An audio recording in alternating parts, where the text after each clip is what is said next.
Hey guys, Nick Espinoza, your chief security fanatic here, and today I want to talk about the future of tech because the future of tech is mobile, and the numbers for 2019 prove it. Now, all of this information I'm about to lay on you comes from App Annie. They are a leader in mobile market data and analytics, and every year they do a state of mobile report, and they just released 2019, and wow, just wait till you guys figure out where we are and see where we are. It's crazy.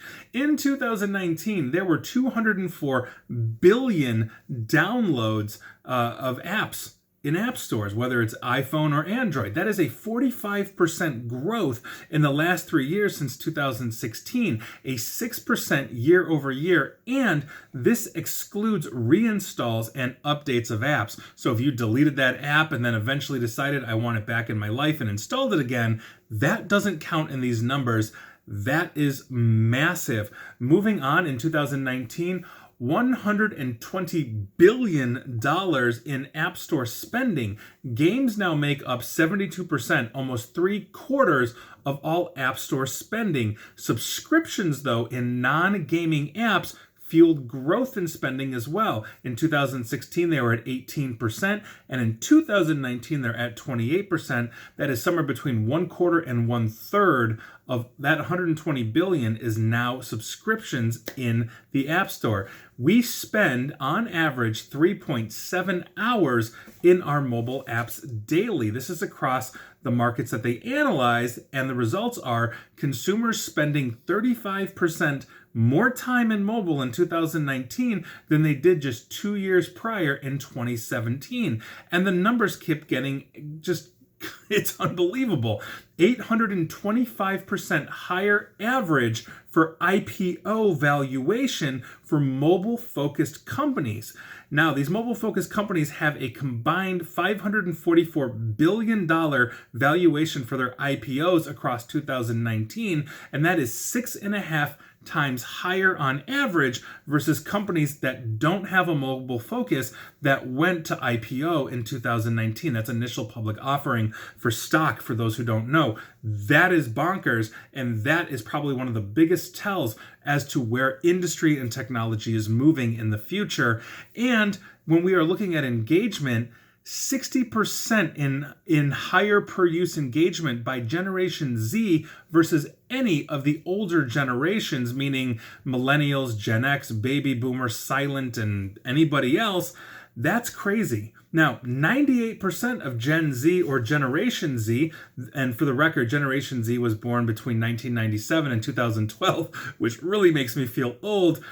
98% of them report owning a smartphone. Gen Z is actually expected to surpass millennials as the largest generation by the end of 2019, comprising roughly 32% or 1/3 of the population globally. That is crazy, and 98% of them, which basically means roughly 1/3 of the population, has mobile devices of internet users. That is absolutely bonkers, and this is who corporations are catering to. And some of the other statistics are just downright fascinating. Emerging markets in India, Brazil, and Indonesia are some of the fastest expanding markets on the planet. All of these countries have high populations as well, not quite India or China, but nevertheless. Consumers in mature markets like the US, Japan, and Korea have seen download growth level off, but are still seeking out new apps. Downloads in 2019 alone topped 12.3 billion for the United States, 2.5 billion for Japan, and 2 billion for for South Korea. That is just staggering numbers, and those are mature markets, meaning we have pretty much settled into understanding we're going to see new apps, and we're not seeking out absolutely everything like emerging markets like the Brazilians or the Indonesians or the Indians in that case. China basically remains the largest market because they have over 800 million mobile device users, and they make up 40% of the entire global spending on mobile apps. That is nuts. In-app subscriptions contribute to 96% of spend in top non-gaming apps as well. And so if you think this is all gaming, and there is a very high percentage of gaming, what we are seeing is a lot of people spending in non-gaming apps, meaning businesses are now adopting mobile platforms.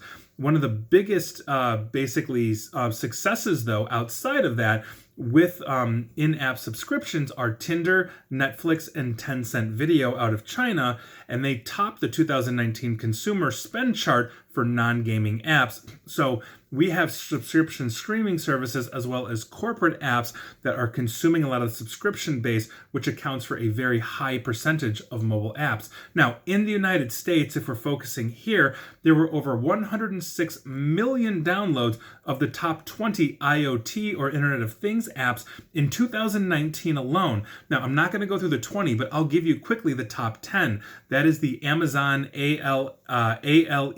I don't want to say it because I've gotten complaints of firing these things off when I say the A word for Amazon, followed by Roku, of all things, Google Home, Xbox, Ring Doorbell, Fitbit, Android Auto, HP All-in-One Printer Remote, which I found fascinating, Amazon Fire TV Remote, and DirecTV.